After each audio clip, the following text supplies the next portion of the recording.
भारतवर्ष में 3000 साल पहले एक ऋषि हुए। उनका नाम था दोस्तों बाणभट्ट।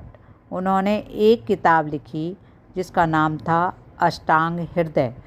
वो ऋषि 135 वर्ष की आयु तक जीवित रहे थे।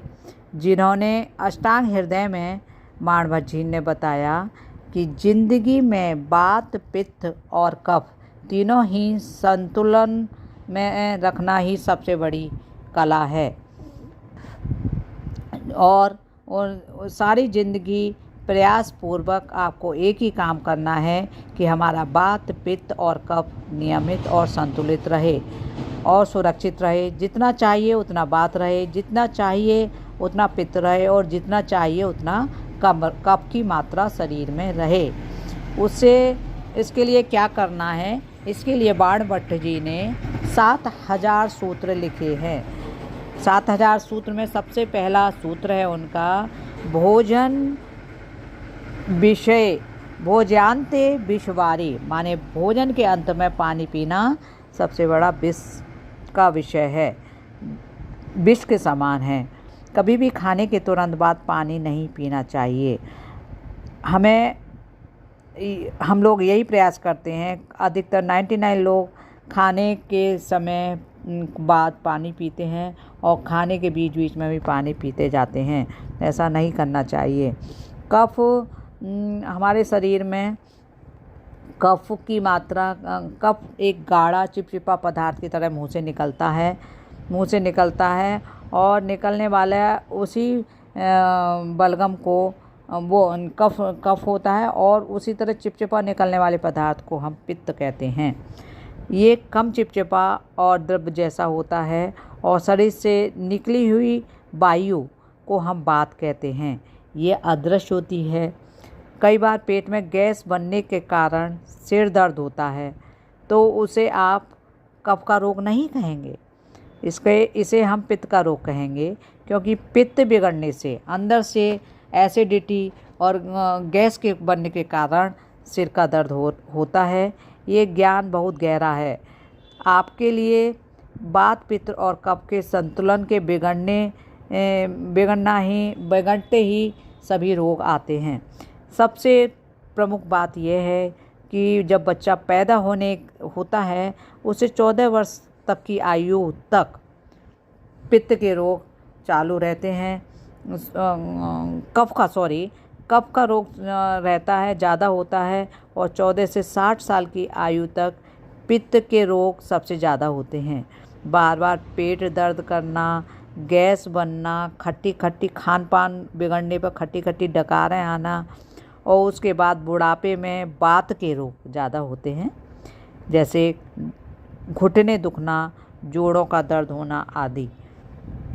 भारत में, हमारे देश में सब लोग इस तरह का भोजन करते हैं जो पाश्चात्य का भोजन अपनाने लगे हैं। पास्ता, समोसा, मैदे से बनी चीज़ें जो हमारे पेट को गड़बड़ करती हैं। इसलिए हमारे लिए इस तरह का भोजन करना चाहिए जिससे वात और पित्त और कफ किसी की मात्रा ना बिगड़े, किसी तरह की परेशानी हमारे जीवन में नहीं आए। मनुष्य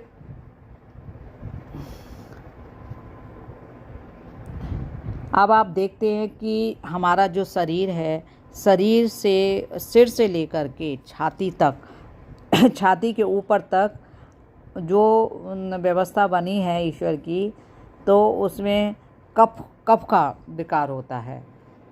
वात, कफ और पित्त क्या है तो, और छाती से नीचे तक, छाती से लेकर के और नीचे कमर और नाभि तक आपका पित्त रहता है और नीचे पैरों और पिंडलियों तक हमारे पेट से लेकर के पित्त की व्यवस्था रहती है। अब आप पूछेंगे वात, पित्त और कफ क्या होता है? वो आप जानने की कोशिश करेंगे। छाती के बीच तक जितना रोग होते हैं वो सब कफ बिगड़ने के कारण होते हैं। छाती के बीच में से लेकर पेट और कमर के अंत तक जितने रोग होते हैं वो पित्त बिगड़ने के कारण होते हैं। और कमर से लेकर घुटने और पैरों के अंत तक जितने रोग होते हैं वो सब वात के बिगड़ने के कारण होते हैं। हमारे हाथ की कलाई में ही वात, पित्त और कफ तीनों की नाड़ियाँ होती हैं। आगे जब आप देखेंगे कलाई पर, हाथ के ऊपर, जब हमारा हाथ, पाम, हथेली होती है, उससे ऊपर का जो हिस्सा होती है वहाँ आपको 3 नाड़ियाँ दिखाई देती हैं। तो भारत में ऐसे भी विशेषज्ञ रहे हैं जो आपकी नाड़ी पकड़ करके ये बता दिया करते थे कि आपने 1 सप्ताह पहले क्या खाया और 1 दिन पहले क्या खाया, 2 दिन पहले क्या खाया, और नाड़ी पकड़कर ही वो बता देते थे कि आपको क्या रोग है। किंतु आज अब कोई इस बात को नहीं बता पाता है।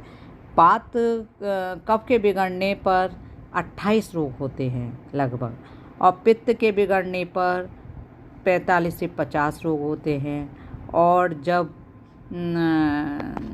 वात बिगड़ जाती है, वात का रोग, वायु का रोग जब होता है तो उससे 80 रोग होते हैं।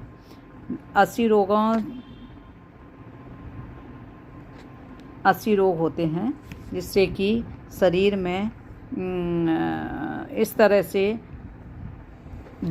आपके शरीर में इन तीनों की मात्रा समान रहे तो ज़्यादा सही रहता है। सबसे पहले आप जो भोजन करते हैं तो भोजन सबसे पेट हमारा आधार है। पेट के माध्यम से ही हमारे शरीर में भोजन जाता है, और वो भोजन ही हमारे शरीर को चलाता है।